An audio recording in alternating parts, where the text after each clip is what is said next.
the Free Kick Podcast. My name is Todd, and as you guys heard last night, we got all the LAFC Philadelphia Union talk out of the way, so we didn't have to include it in this podcast today. So today's episode is going to be nothing but the preview for New York Red Bulls and Philadelphia Union this weekend, 7:30 from Red Bull Arena in Harrison, New Jersey.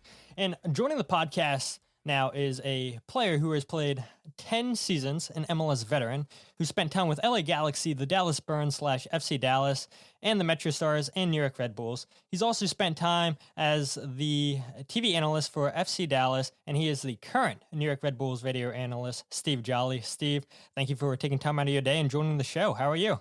Well, thanks for having me, Todd. I appreciate it, buddy. It just seemed like you just made me a lot older than I feel right now by telling me the history of my relationship with Major League Soccer. Yeah, when I was going through your bio, I was like, do I include all this? And now I've put an image in the listeners' heads like, oh, wow, he's an original in MLS. So it kind of dates you, right? Yeah, it's we joke sometimes, guys that I know that I've played with throughout the years, and also obviously announced on what MLS is. Is it MLS 1.0, MLS 2.0? Are we on like 3.0 or 4.0 yet? Depending on big kind of stages that Major League Soccer has gone throughout the years. Yeah, we're right there. I feel like at 4.0, maybe starting to get in 5.0. So 5.0 is probably going to look, if we go to 32 teams. I know Commissioner Don Garber said they're announced the 30th team sometime here soon. So I don't know. I can't see the league stopping at 30 where you have, that franchise fee is just so high. So the money's there. How do you say no to guaranteed money? So I'm sure once we hear the 30th, and we'll hear rumors about 31 and 32, and will they stop there? Who knows? But as I do with all new guests on the podcast, I always ask them how they get into soccer. And like I mentioned, you're a former player, and you were a pretty standout player also in high school in Virginia as well, from what I could tell. Wow. So how'd you get into the game? Man, you really did your background check. Yeah. So lower middle class kid in Virginia, man. You play every sport and whatever sticks.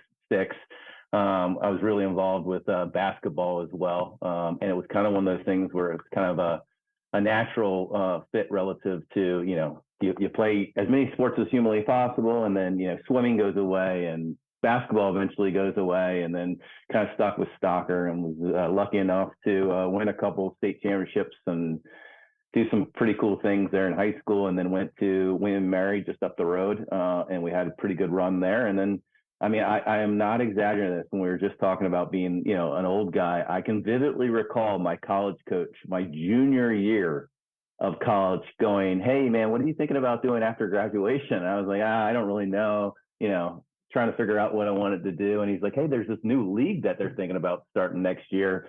You should start thinking about it a little bit more." And, fortunately it kind of worked out, got drafted with the LA Galaxy, and then just kind of took off from there. It was kind of like one of those things where, I can remember, after the draft coming back to William & Mary, and they're like, "What's going on?" I'm like, "I got drafted. I think I've got to be in LA in like 2 weeks." So it was kind of weird. It was kind of unusual, but, there was nothing unusual by the fact that I was just kind of like, just one of those kids in the neighborhood that, grew a passion for the sport. And at that time, you're talking about, late 70s, early 80s. I can vividly recall the first time I ever watched TV or soccer on TV was the 86 World Cup. So I was 10 years old before I even got a chance to watch soccer. And I had to go across the street because we didn't even have ESPN or cable at the same time. So these kids nowadays, they have it pretty good. Isn't that the kind of the mantra of an old person when he says these kids have it pretty good? Yeah. So I'm sticking with it. No, absolutely. It's you get all these different apps and everything. You can watch soccer all around the world just by a couple of apps. It's insane. And then obviously with Apple TV, you get all MLS games for, I'm not going to do the subscription price, but you guys know, I'm sure you guys have all seen it and everything, $99, whatever.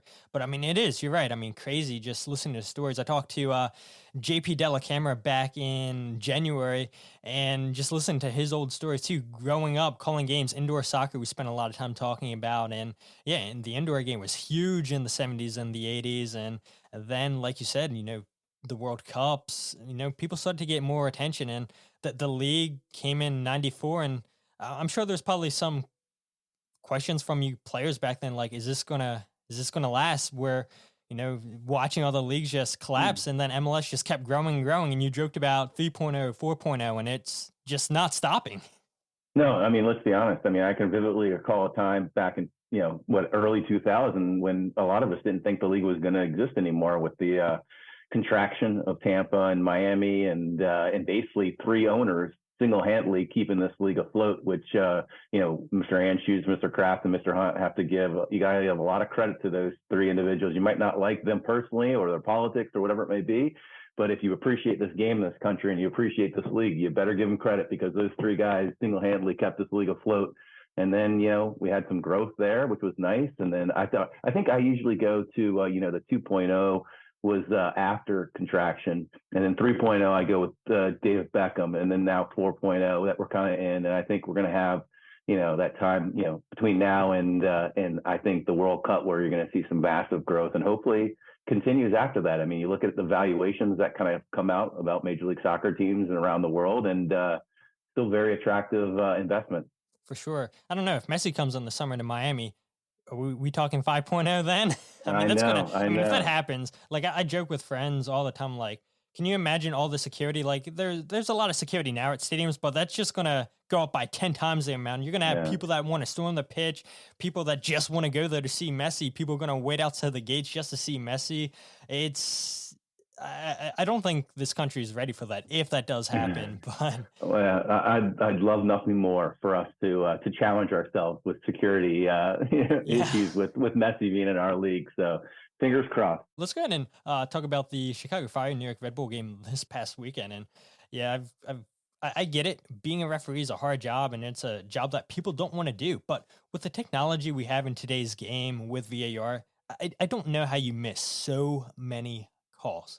And credit to Red Bulls for being resilient and finding ways to tie the game up late. But Chihos, he should have been sent off in this game. I mean, the challenge in the penalty box, his challenge on Omir Fernandez, who, by the way, for people that didn't watch that, Fernandez gets a yellow card for diving when it was a clear second yellow for Chihos. And he knew it too. He dropped to his knees. He knew he should have been sent off, and somehow he gets away with it. And like I said, I mean, the credit has to go to New York Red Bulls for not having the referee call anything in their favors, but they didn't let that keep them down. They get a well-deserved point at the end of this game.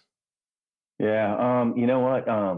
When you look at it from a purely like objective perspective, I think that Chicago game kind of represented what this team's and its season is going like right now. I mean, you've got a situation where, as you mentioned, calls might not go their way. Then you've got a situation where, great opportunities in the, first 15, 20 minutes that we didn't take advantage of, not necessarily very clinical in the final third.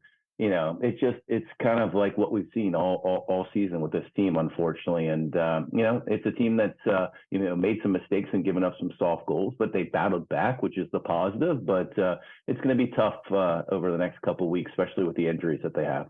Yeah, we'll get into that here, I'm sure, here in a bit. But I did like Gerhard Struber's response after the game, where he said, his players deserve the energy, not the referee. So he wasn't going to spend time talking about that. And I think that is the right mindset to have, where, if you spend too much time criticizing the referees, how can you get anything right at your club when results really aren't going your way? So I thought that was a pretty good response by him. And you look, the last three games, John Tolkien and Cameron Harper have both been deployed on the left side of the field, with Tolkien kind of playing as a left center back, where he's more of a natural left back. And you have Harper playing as that wing back, and Haile Selassie caused a ton of problems, I thought, throughout the game for the Red Bulls on that side of the field. And I personally haven't watched a ton of Red Bull games this year, or just MLS games, because of the whole time slot issues where everybody plays at 7:30, it seems like.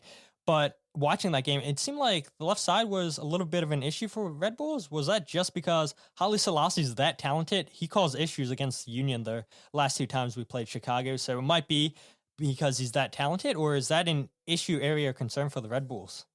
It's actually been an area on the left-hand side with, Cameron has been one of the better players for Red Bull this year. We have a little bit of inconsistency throughout the lineup, but Cameron's been pretty solid. And obviously John is very solid on the left, and they were trying to figure out, I think, a way by playing the 3-back system And having the three-back system and not having those two in like a natural position probably caused a little bit of problems in terms of, John not necessarily knowing his responsibilities in a three-back as opposed to a four-back situation. But I mean, and I think that has to go a lot with, the fact that they've had some injuries and they were kind of forcing the issue in terms of trying to get the first line of defense a little bit higher. So that's why they're playing two up top. And it's a team right now that's really struggling, kind of finding an identity right now. And they're a little frustrated with themselves, and they're trying to get the kind of the best guys on the field that's available.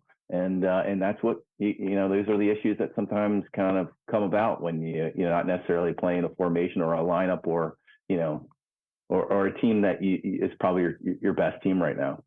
Yeah, I agree with you. It sounds like similar issues that the Union are currently having, and yeah, we'll definitely dive into that a little bit later here. But Cory Burke, I think it's no surprise that he scored once again against Chicago. Coming into this game, he had 9 goals and 9 appearances in all competitions, and of course, it had to be Cory Burke rising on that header and first goal for the club. But what have you made of his appearances so far for the club in 9 games? 10 now. Yeah.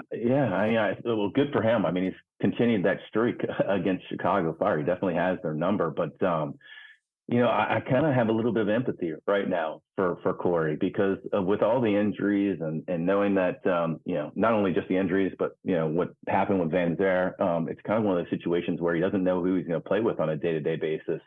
I've always looked at Cory's greatest strength as being that player who kind of, just because I've watched so many Union games, that kind of comes on the last 20 minutes and does the job. I thought he could be a solid starter with us, but I thought he needed some support, and unfortunately, he hasn't had that support through just idiot behavior by Van Zer, and also because of some injuries. But the one thing I will give him a lot of credit for is that he's active. He's engaged. Like we're fortunate enough to travel with the team, so I see how he's kind of got along exceptionally well with the other his teammates, and kudos to him. I mean, I know it's never easy going into a new situation and a new team, but he's done everything he possibly can to integrate himself with the team, and he was rewarded when the team really needed it in Chicago, because it was not a pretty game, and it looked like it was going to become a game that was going to be defined and dependent on set pieces. And fortunately for us, he was the guy that was able to kind of put it in the back of the net. Yeah, he was. And Cory Burke, I mean, I couldn't have said it any better, where Cory Burke is that player. When he comes on, he's going to give you his all. He's going to press relentlessly. He's going to cause chaos in the box. And, the Red Bulls, every time these teams have faced each other, Cory for the Union was causing that chaos for the Union and for the Union.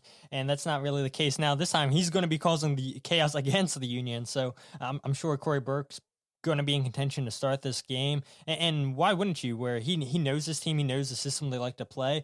He might know weak links on this Union's team, how to get in behind, how to just outduel the two center backs and Jacob Glesis and Jack Elliott. So I'm looking forward to that matchup. Hopefully Cory doesn't score, but I mean he's a talented player, and his loss for the Union's New York Red Bulls game, and you go ahead and look where last year Cory Burke didn't start a ton of games, and that's not the case this year with Red Bull starting 6 out of 9 games so far this year. And like you said, I mean, he's going to be rewarded with starts, with his performance, a guy who just never gives up. And you talked about Dante, and what more can people say about that? I mean, you said it best, in idiot behavior. And I know Gerhard said today that he's been training with the team, I think, and he'll be coming back, I think, May 20th, or that's when his suspension's up. So I guess we'll see what happens once that suspension's up, what the club decides to do. But Cory Burke and Elias Manuel or Tom Barlow, those guys are going to step up and take their chances when they're called upon. But focusing on players that have been in and out, we talked about Dante, who is suspended, we all know, for the racial slur. Cory Burke was brought in. They brought Kyle Duncan back, and then Elias Manuel was brought in permanently. But Aaron Long, pretty big loss. You would think on paper for this club, he'd been there for a long time, but looking at it, they have other good center backs in Sean Nealis and Andres Reyes, and they've stepped in really well, I thought, this season. And even last year when Aaron was out with injuries, I thought they were always solid in the back defensively. And here we are 10 games into the season, and Red Bull have conceded the 5th fewest goals this season with 10. Are you surprised with the solid defensive start for the Red Bulls? A little bit, and I would tell you that, I think the world of Aaron. I have a great relationship with him. I think that, the way the system kind of plays there at Red Bull, I didn't have too much concern relative to this team giving up too many goals if they were going to lose Aaron Long, just because I knew Sean and Reyes were two athletic defenders who were going to have support not only out wide, but also having two number sixes right in front of them. They're athletic. They do a good job. You look at the goals given up. I mean, it's not only just, they haven't given up a lot of goals. They haven't really given up a lot of opportunities as well.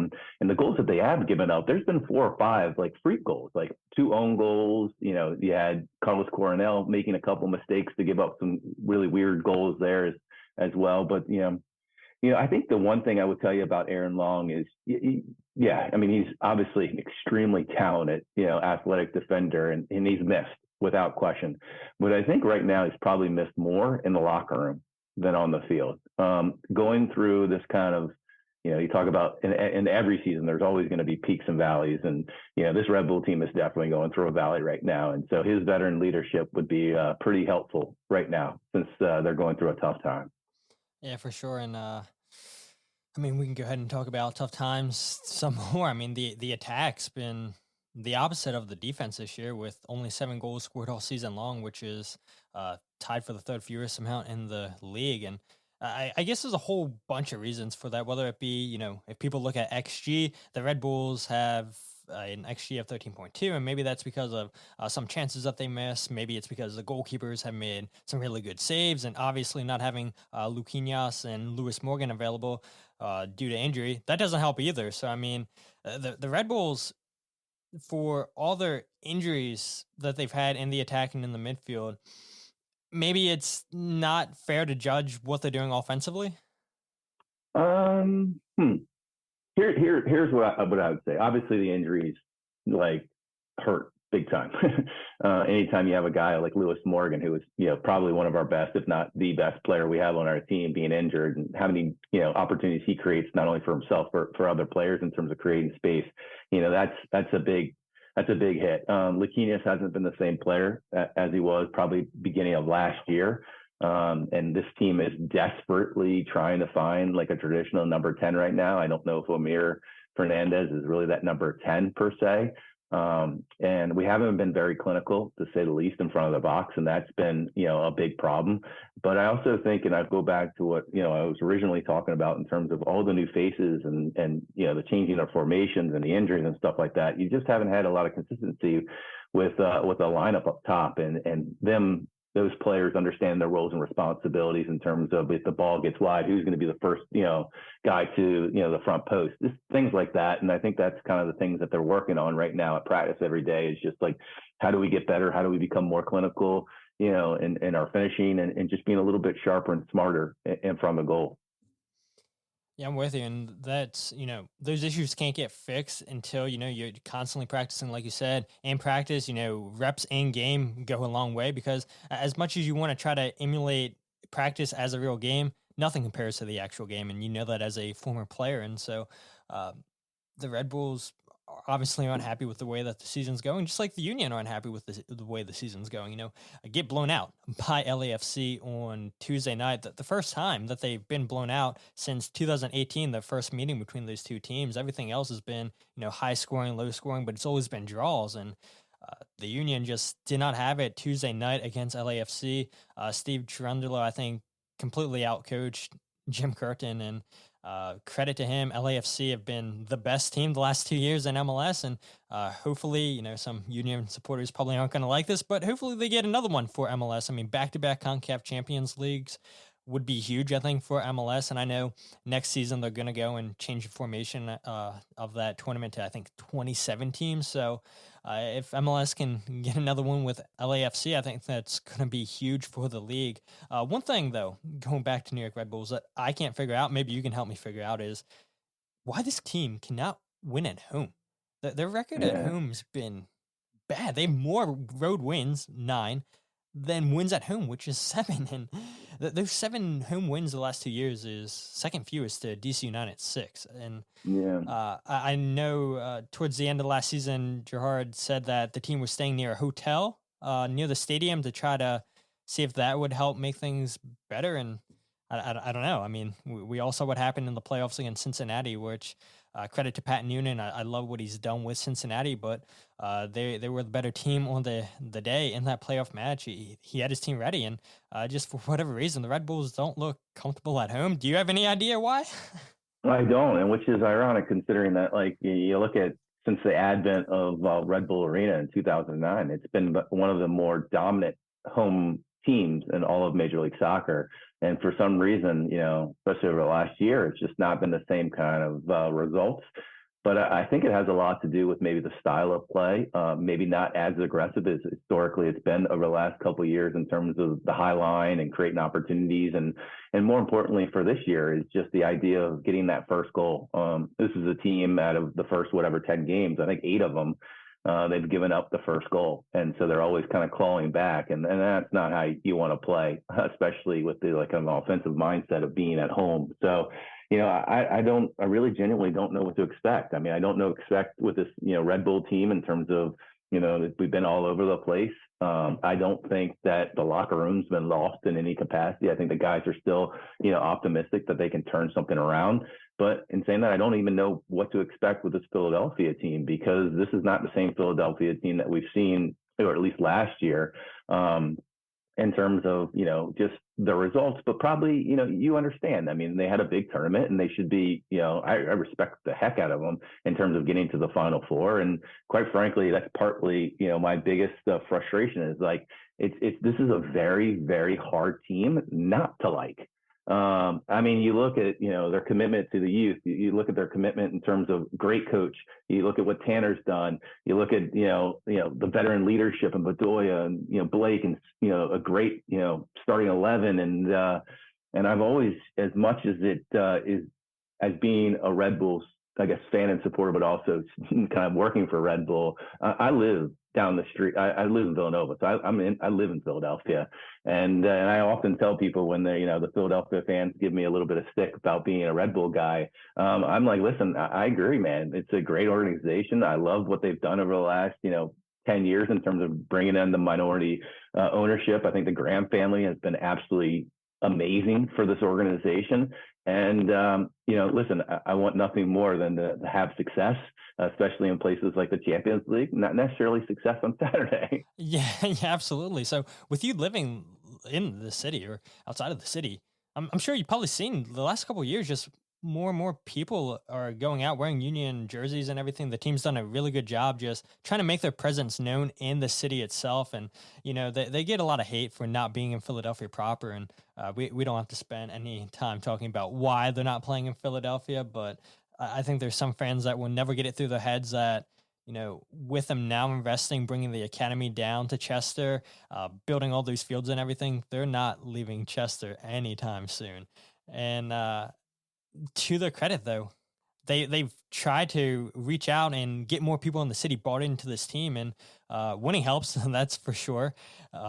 But when you have the sales of both Aronson brothers, when you make it to an MLS Cup, that's going to draw eyes, and it doesn't matter what you do in the city. It's winning helps.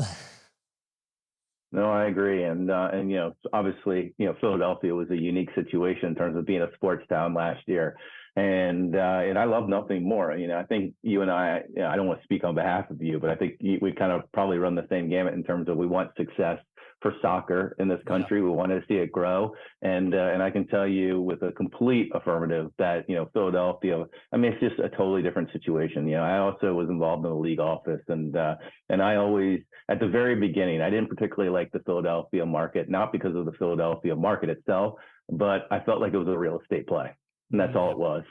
And over the years, as I mentioned, bringing in the Graham family, being committed to the academy, bringing in Jimmy, bringing in, Tanner, it's obvious that the ownership has evolved, we'll say. And you're seeing the fruits of that labor. I look at, I have a 13-year-old son. I have 11, 13, and 15-year-old kids, but a 13-year-old son who's very much a huge soccer fan. And, we keep track of the 15s and 17s academy teams. I mean, you're looking at 2 of the better teams in all of the academy system. So they've got a wonderful pipeline. I think they've done a really good job. It'll be interesting to see how kind of it evolves down there in Chester with the academies going down there. But I'm rooting for them. Just again, I'm not rooting for them on Saturday, but I am rooting for them. Yeah, hey, that's good to hear, and I'm sure that will make Philadelphia fans listening to this very happy. And somebody involved with the New York Red Bulls team has spoke highly of the Philadelphia Union, so that should probably make the whole weekend now. So good job, Steve. I think he might be surprised. I think he might be surprised in terms of a lot of people, and I think it extended through the whole Jesse Marsh area. I mean, it's just an element of respect.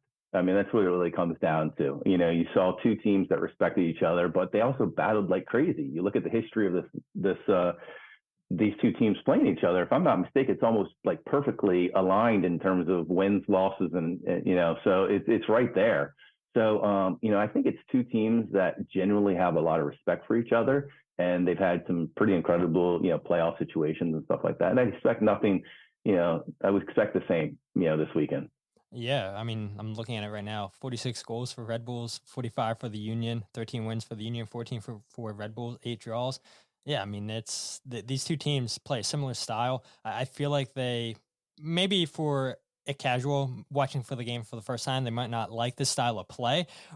But, these two teams are going to grind it out. And I think one thing that I always look forward to is that midfield battle. I think that's going to be a huge key for this. I know, that it was just announced that Lewis Morgan, Laquinhos, and Frankie Amaya are all out for this game this weekend against the Union. Jim Curtin told us an hour ago that Jose Martinez has a grade 1.5 to 2 hamstring injury, and he's healing quickly, but he's probably not going to play this weekend against New York Red Bulls. So a lot of key pieces missing in the midfield. And another thing that Union fans have been complaining about is the lack of rotation. The 4-4-2 diamond, has it gone stale? And I would argue the Union are creating chances, but they're just not finishing, like you were talking about the Red Bulls. And so I'm not sure what we're going to get from this game this weekend, where it's typically not high scoring, where we've seen the last 6 games or 7 where it's been 2 or less goals scored in these matches. So I would say I don't expect a high scoring game, but maybe we both get surprised and it goes high scoring for one of these teams. Who knows? But really looking forward to this game. I think both teams could agree that they want to be clinical with their finishing, both struggling with that. And then it comes down to trusting your depth. Will it be, will the Union go to a 3-5-2? People have wanted to see, will they stay with that diamond, but give Bedoya a rest? Will they play Leon Flock as the lone 6, who I think was a little bit exposed against LAFC over on Tuesday night in the Champions League? So a lot of questions for this game, but these two teams are always entertaining with just leaving it all out on the field, I think.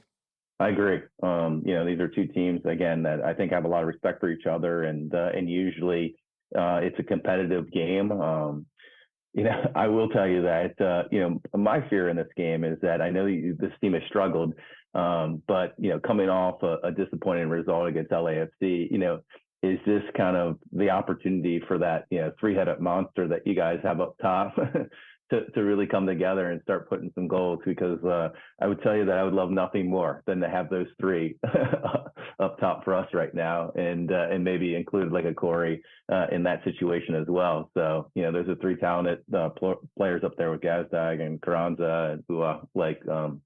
They'll be fine. It'll all come together. I think they might have been just a little overwhelmed with the competition, and now they can focus on Major League Soccer, and that concerns me a little bit. Yeah, I think it probably concerns a lot of people, but if you tell that to Union fans, that they still feel like the world's ending. But like you said earlier, you would love to have the Red Bulls be in the CONCACAF Champions League, playing in the best competitions every single season, and it's not been the case for the Red Bulls the last couple of years. And Union fans don't get too spoiled, I guess, because it can all come crashing down quickly. Ernst Tanner's built a beautiful thing the last 5 years, and it can't go on with this core group of players forever. And we've always heard rumors about Kai Wagner leaving. Contract's up after this year. Will he leave on a free? Will he re-sign with the Union? Julian Kranz's contract's up after next season. Jacob Glesnes is 29, which I know is not old, right? But it's like, how much longer do you have? Bedoya, last year of his contract. A lot can change after the season. So enjoy it while you have it, because everything could come changing down pretty quickly. But Steve, thank you so much for joining me today on the podcast. And for fans who aren't following you on social media, where can they find you? I got to tell you, I'm not very good with social media. It was pretty much an influence with the communications department of Red Bull. I'm at Just Jolley on Twitter, but I don't really post a lot. It confuses me sometimes. It's more like a news scroll for me. So I don't know if I would encourage anybody to follow me for the sake of just following me, because I'm not really engaged in it very much. I'm getting old, and I've got, again, 3 kids, and life's a little crazy. But I think in talking to some people, that I'll start ramping it up a little bit here before 2026 and the World Cup, because that's going to be an exciting time. Hey, absolutely. Well, I guess I lucked out with getting my message through to you, and you're actually reading it. So I appreciate you for checking your DMs and having you come on to the podcast today. And as always, for listeners who aren't following on social media, follow at Free Kick Pod on Twitter, Instagram, Facebook. Check out the website, thefreekick.net, and wherever you get your podcast, The Free Kick. Steve, I hope to see you and Doc this weekend up in New York Red Bulls Arena, and hopefully we get a good physical game between these two teams. Yeah, I appreciate it. And thanks again for letting me come on a little bit, talk about, Red Bull. And I, too, look forward to this game. I mean, I think it's going to be a competitive game, if nothing else. Absolutely. Well, with that said, my name is Todd, and this is The Free Kick Podcast.